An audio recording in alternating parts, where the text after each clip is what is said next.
Hello and welcome to Lunchtime Politics, reaching you live from our global headquarters here in the nation's commercial nerve center, Lagos. I'm Jeffrey Uzonga. Here are the stories we're tracking for you at this moment. At last, Port Harcourt Refinery commences processing of crude oil to process 60,000 barrels per day, promising to ramp up production after performance test.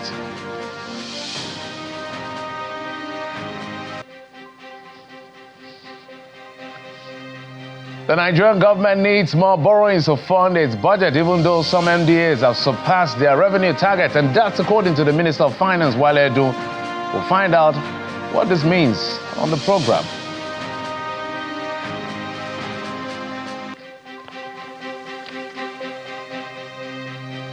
And the president of the Nigerian Bar Association, Mr. Afam Osigwe, disagrees with recent remarks by the chairman of the EFCC, Ola Olukoyede, over the role of lawyers in financial fraud.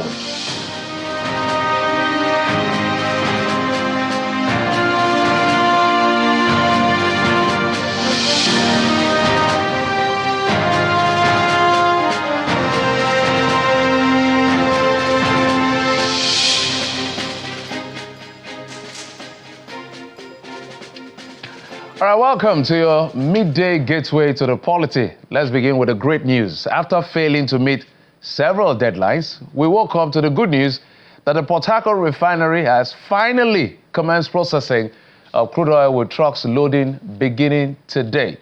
The refinery is expected to process 60,000 barrels of crude oil per day and will ramp up production beyond that after the performance test has been done. So those are the visuals from the NNPCL. Apparently, an elated NNPCL Chief Corporate Communication Officer, Mr. Femi Sonia, explains how efforts are also underway to bring the Warri Refinery back online in the near future, highlighting the development, in their words, as a monumental achievement for Nigeria and groundbreaking milestone signifying a new era of energy independence and economic growth for Nigeria.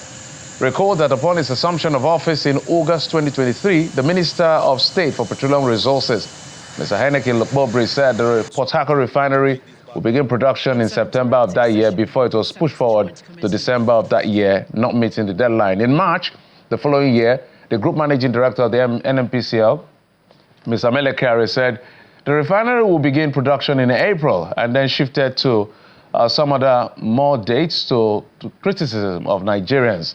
3 years ago, the federal government approved $1.5 billion to repair the refinery, one of the country's biggest refineries, which was shut down in 2019. And so for context, we had the refinery that is 60,000 barrels and then the 150,000 barrel that is now revamped and resuscitated, if you will. Allow me to use that word.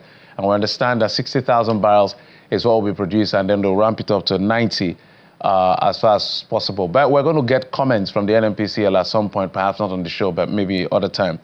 Let's also tell you that the federal government is planning to borrow more money, depending on the approval of the National Assembly. The Minister of Finance, Mr. Wale Edun, made the revelation during an interactive session of the Senate Joint Committees on Finance and National Planning and Economic Affairs on the 2025 to 2027 medium-term expenditure framework and the fiscal strategy paper in Abuja. Our National Assembly correspondent Gloria Umezuke reports. So I think we need to take this back home. It's an interactive session by the Senate's Joint Committee on Finance, coming days after President Bola Tinubu submitted the medium-term expenditure and fiscal strategy paper to the National Assembly. Ministers of Finance, Budget and Economic Planning, DG Budget Office, NNPCL, among others, are in attendance. We're expecting a robust bumper harvest this year, and this normally accounts for 40% of inflation. In the fact-finding exercise, the revenue-generating agencies delineated their 2024 budget performance as well as the 2025 revenue projections. As at the middle of November, sometimes last week, we have reached these targets. We will expect to make an increase of 20% on the 2024 performance. Mr. Chairman, we will exceed our overall delivery by at least ₦1 trillion. Our target, our budget was 12.3 trillion. but we'll meet 13.1 trillion by the end of this year. We will deliver at least 23.7 trillion naira to the Federation next year. The presentations by the agencies apparently indicated excess revenue target for 2024, prompting the question of borrowing.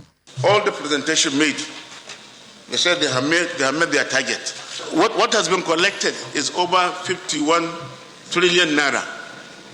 And what has been budgeted is 30-something trillion. What are we doing with the excess revenue? Borrowing, as we've said, is not a crime, it's not a problem. When we borrow in line with what is being approved for us by National Assembly, we are actually carrying out our responsibility. So meeting the target and borrowing, they are not conflicting, and it's not self-serving. The revenue effort has been good, but we still need to do better. And in the meantime, we still need to borrow productively, effectively, and sustainably, all in our name, to help the poorest and most vulnerable. However, the Economic and Financial Crimes Commission and the Revenue Mobilization, Allocation and Fiscal Commission have different views on the subject of borrowing. My brothers in NNPC, we should go back and look at the OICs. The revenue hanging in that OICs is in dollars. If we can rake this into our accounts, we don't need to borrow. What is important for countries as well as companies, that is what analysts pay attention to, is the projection consistent with what the entity say it is doing. Are we funding a strategy? Yes, we are. The Joint Committee is now expected to peruse over all the reports, particularly of other agencies unable to make their presentation ahead of the passage of the MTEF and Fiscal Strategy paper this week. Meanwhile, in view of some unsatisfactory responses, the Finance Committee has further invited the NNPC, RAMFAC, as well as the Nigeria Immigration Service for another urgent session to provide clarifications on the critical issue of revenue. From the National Assembly, Gloria Umezuke, Channels Television News. Hi.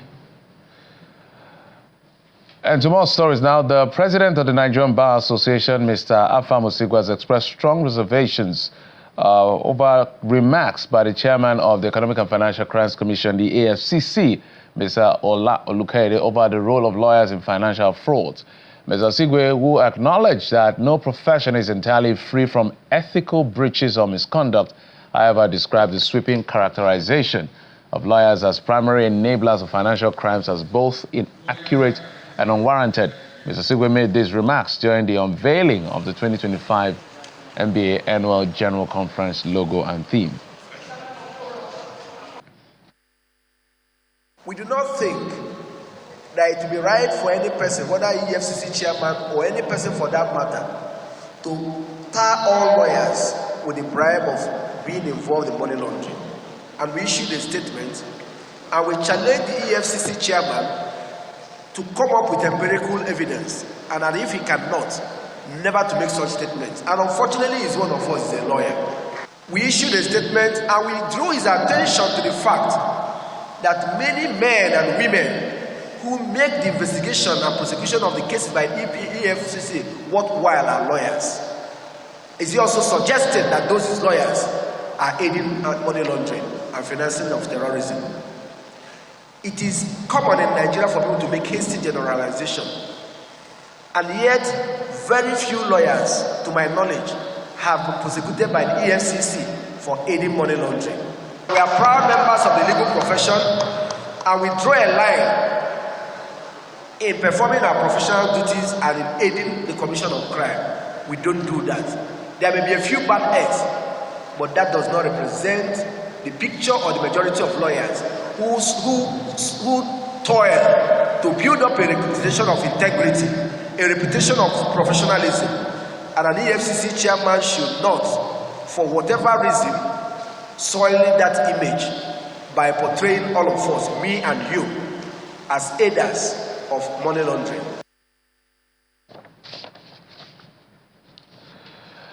And away from that disagreement between the NBA and the chairman of the EFCC, we head to what the vice president is saying, directing the adoption of the technology-driven strategies to combat terrorism, cybercrime, and border security challenges facing Nigeria and the entire African continent.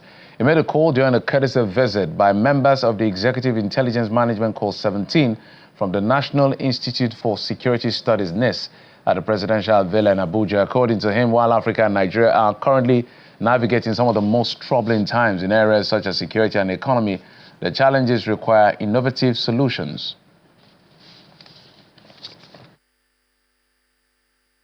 Most of the observations on the theme of this year's course are very poignant and relevant to our current discourse in the nation.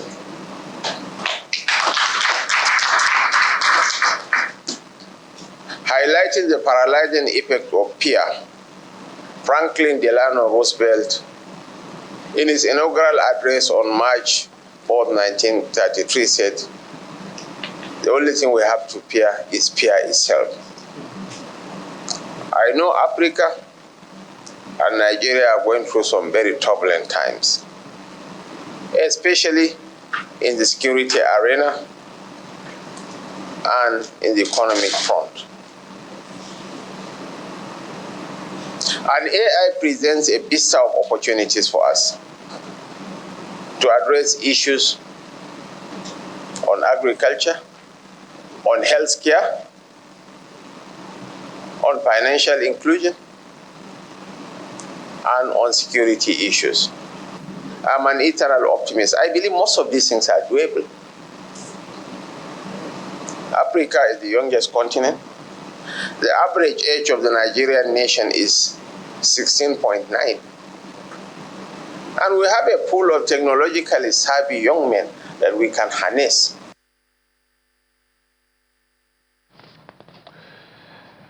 Well, let's also tell you that the governor of Edo State, Mr. Monday Okpebholo, has stated his determination to rid the state of criminals and restore peace to the heartbeat of the nation. Governor Okpebholo made this known during the swearing-in of new appointees of the state government, the government house in Benin City, where he charged them to put the interest of the state ahead of theirs. Edo first, before your personal goal, out of trust and belief in you, your hard work, I know you are going to rebuild our educational system.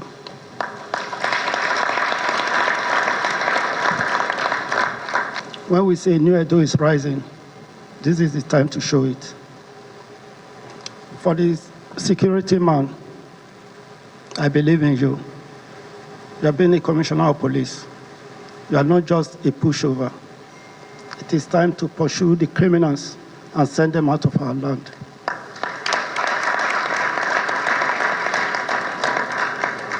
The finance commissioner also, you've been there and you know the job. You have not just come in today as somebody we just pick on the street. You have experience in banking. And your experience, you have to bring it to bear to save our land, save our money for us, and let us use the money to develop our state. Thank you, and God bless you. I want to first of all thank God for this opportunity to serve this group of Edo State.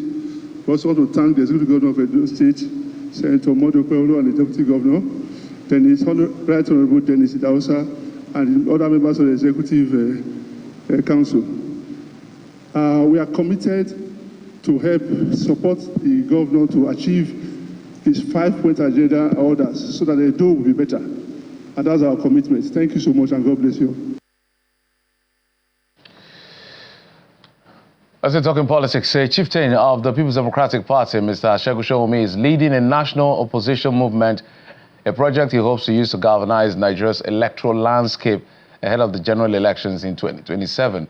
Mr. Sowunmi, who was quick to dismiss the idea of the movement evolving into a political party, says it will engage Nigerians through advocacy to eradicate vote trading during elections. According to him, the new movement will mobilize political actors, civil society, the media, and the academia to provide viable opposition. The reason for the birth of this movement, which we have called here today to come and unveil, is the need to rescue our nation and the democracy from the dangers we see on the horizon. Respect for the principle of party supremacy is at an all-time low. A viable opposition to checkmate the activities of the incumbent government is almost non-existent, as it is obvious that those who are elected members of opposition have not shown courage to take on the issues that affect the country and the wellness of the masses. Far from looking to evolve into a political party, we will embark on advocacy to educate the people on how democracy and electoral outcomes affect them. We shall work towards eradicating the menace, or at least reducing it, of trading in votes for a token.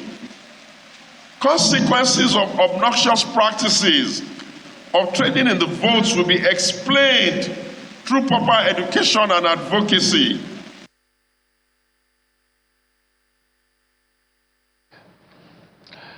That's just watching Lunchtime Politics. We'll take a quick break. When we come back, we'll bring you more stories. Join us again.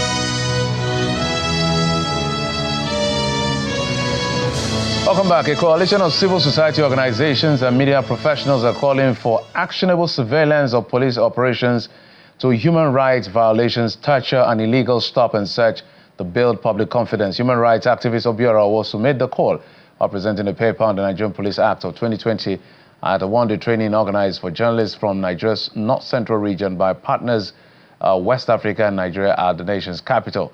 The general consensus among participants at the focus session is for journalists to seek information and engagement to deepen investigative reporting on human rights violations in the handling of crime suspects without dehumanizing them. Journalists from the North Central region of Nigeria converge on Abuja for a town hall meeting on human rights, the Police Act 2020, and the regulations across Nigeria.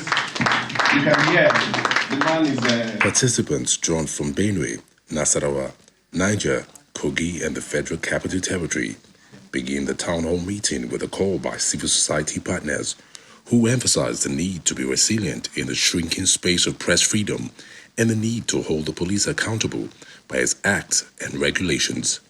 You have legal frameworks that want to engage with the media, with the press, and then you have also some frameworks that are limiting access and how the engagement should go. So there has to be a middle ground. You need to apply skills and professionalism to do your work. Forensic. So we should go beyond a cake system of extracting information. The meeting resolved into focus group discussions with a panel on media reporting, mainstreaming the Police Act in reporting arrests, stop and search, and profiling with valid points shared. Knowledge is very key, and that is my own on every issue that you are going to do. And we must continue today, like the way university is saying, de-emphasize on breaking news. Let's emphasize on investigating journalism. Participants speak on the takeaways from the town hall meeting on the Police Act and how to apply the knowledge gained in public enlightenment. The Act really has taken human rights as a key aspect of policing. So if journalists have a knowledge of it and then they are able to sensitize the public, then increasingly the public are able to hold the police to account. We should also be able to get the message across to citizens that as a citizen, you should not violate rules and regulations and, of course, laws of the land. If you do that, there will be a certain action that will be taken against you. While the Police Act 2020 gives police officers room to improve on their mandate, it also makes provisions for accountability on how to discharge their duties without dehumanizing suspects and members of the public.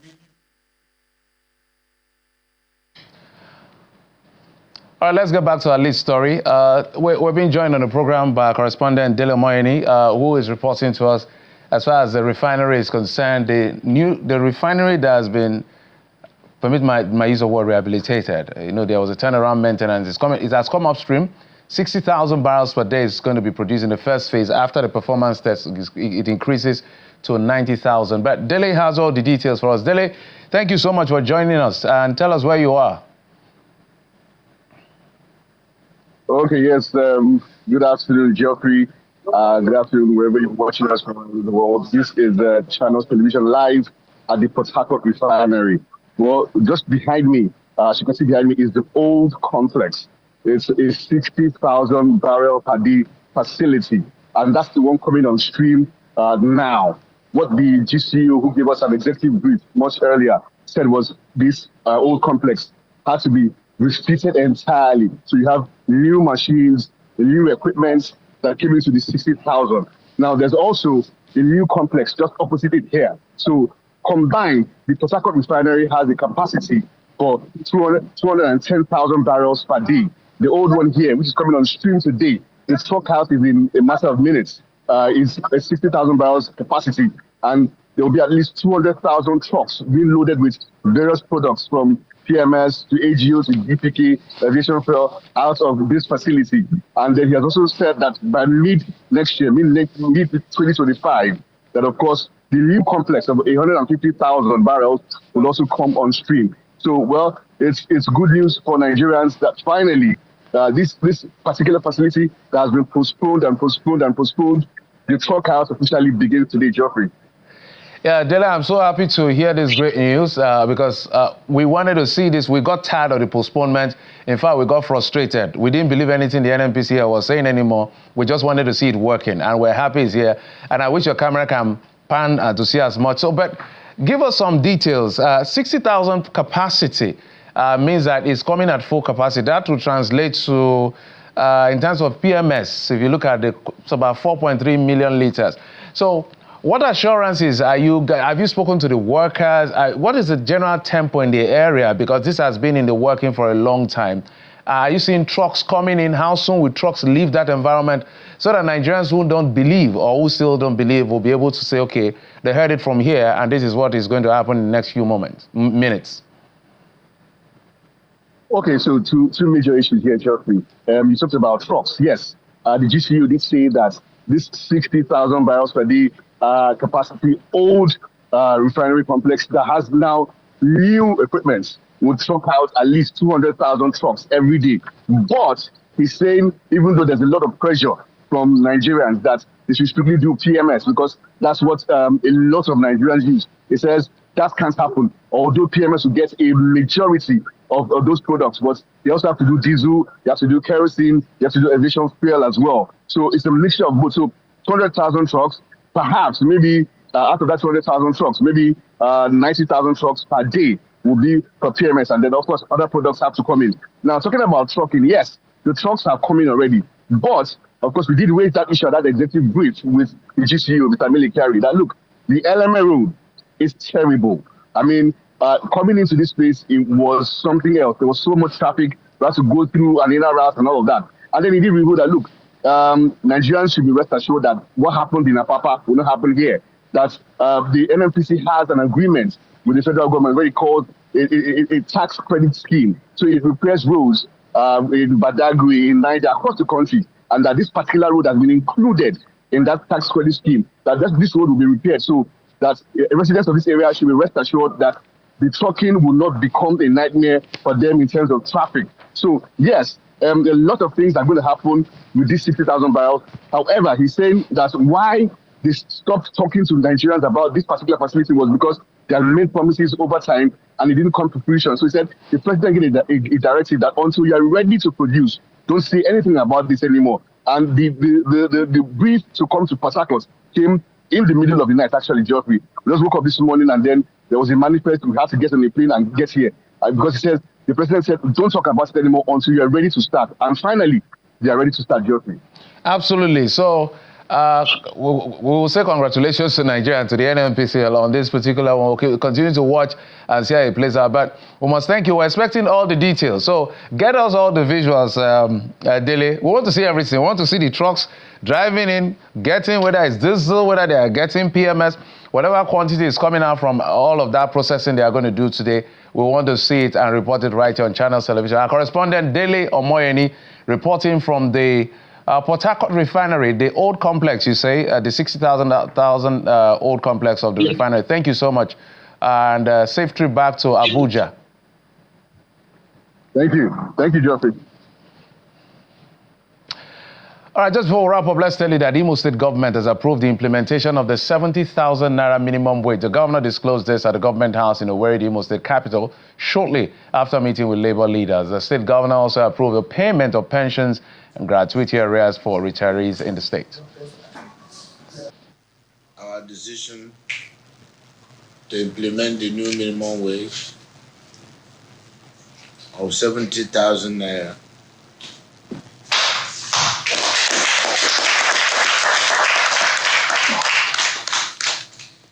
and in addition, having discovered that those on consolidated salary package are all above 70,000 naira, we approved a 10% increase to their salary package.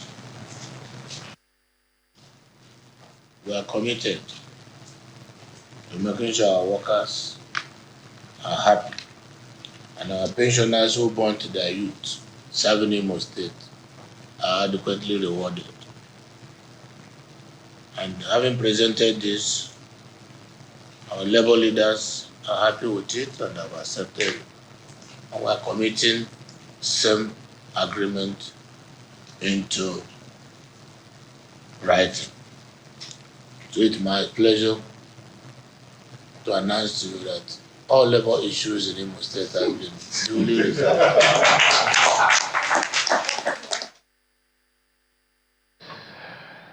And that's it on the program. Thank you so much for your time and company. I'm Jeffrey Uzongo. You've been served on Lunchtime Politics. Bye-bye.